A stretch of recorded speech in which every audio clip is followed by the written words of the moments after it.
Voltamos a falar sobre a cassação do mandato do prefeito de Taubaté, Ortiz Júnior. Em julgamento realizado ontem no Tribunal Regional Eleitoral em São Paulo, a maioria dos juízes da corte votou pela manutenção.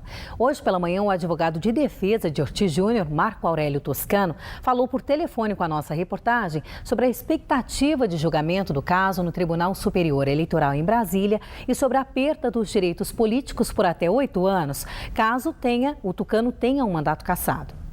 Assim que foi publicado, imediatamente nós vamos interpor recurso.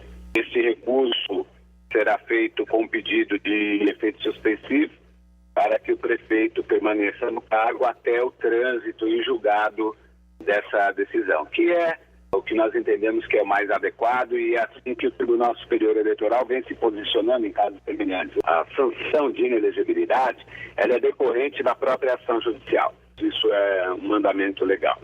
Mas o próprio recurso que ataca essa ação, se acolhido pelo TSE, afasta automaticamente a sanção, a pena de inelegibilidade. Como a Câmara Municipal de Taubaté avalia toda essa situação política da cidade, a gente ouviu no início do jornal o presidente da casa, o vereador Carlos Peixoto, do PMDB, que assume caso a defesa de Ortiz não consiga reverter essa decisão. Agora a gente vai ouvir o vereador de oposição, Salvador Soares, do PT, sobre o papel da Câmara diante de um cenário como este. Muito obrigada, vereador, pela sua presença aqui no estúdio da Band. Obrigado, eu que agradeço o convite da TV Band. É um prazer estar aqui para discutir um assunto tão importante para o município de Taubaté. Bom, só para a gente esclarecer o eleitor, o telespectador do Band Cidade, como funciona essa eleição indireta? Bem, na verdade, a eleição indireta, ela tem dois momentos. Nós temos um momento agora que o presidente da Câmara assume temporariamente, isso nesse período, nesse ano ainda, o presidente da Câmara assume e depois faria uma nova eleição. Que aí seria um indicado pelos próprios vereadores a assumir Isso, o comando da prefeitura? Os próprios vereadores se reúnem e entre os vereadores você elege o próximo prefeito do município de Taubaté. Como a Câmara de Taubaté avalia o atual cenário político e essa situação? Nós ficamos preocupados, porque o mais importante agora, nesse momento, é discutir o fato gerador. O que gerou isso, essa denúncia do Ortiz Júnior?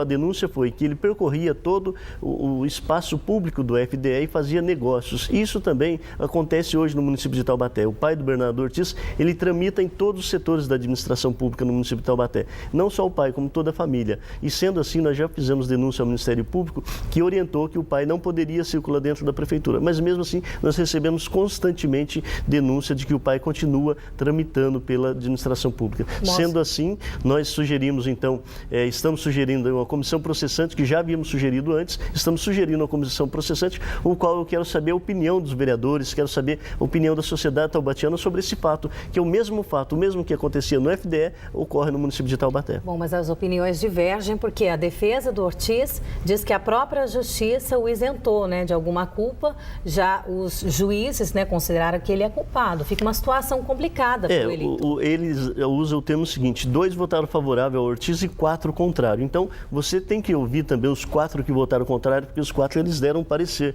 E numa democracia vence a maioria. Então, nesse caso, o prefeito ele está cassado em segunda instância por um colegiado, o qual nós, como um colegiado da Câmara Municipal de Taubaté, precisamos também auferir um parecer. Uma última pergunta, rapidinho a resposta. A Câmara pode seguir com uma comissão, mesmo caso ele já seja encaminhado para o TSE em Brasília?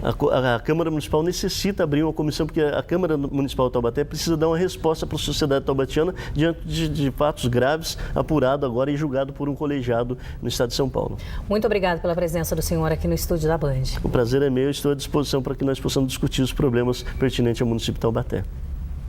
Imagens do circuito interno de uma ótica do bairro Abernéssia, em Campos do Jordão, mostram uma triste realidade: o envolvimento de menor em furtos e roubos na cidade. O caso aconteceu no último sábado, mas somente agora as imagens do circuito interno foram divulgadas. 2 clientes eram atendidas pelo funcionário da loja. Ele não percebe quando o menor observa a prateleira e pega um celular que estava no balcão ao lado. Somente à noite o prejuízo foi notado. Foi quando, pelas imagens, foi possível ver a ação do menor, que, segundo os funcionários, estava acompanhado de outro jovem. Hoje à tarde, o proprietário da ótica vai registrar um boletim de ocorrência desse caso. Segundo o dono da loja, outros comerciantes descobriram que esse mesmo garoto aí das imagens é o autor de outros furtos no comércio. Ele continua foragido. A gente vai para um rápido intervalo, a seguir tem a previsão do tempo e ainda o julgamento de um crime bárbaro contra um idoso em Pindamonhangaba. Não saia daí, já já 1h07.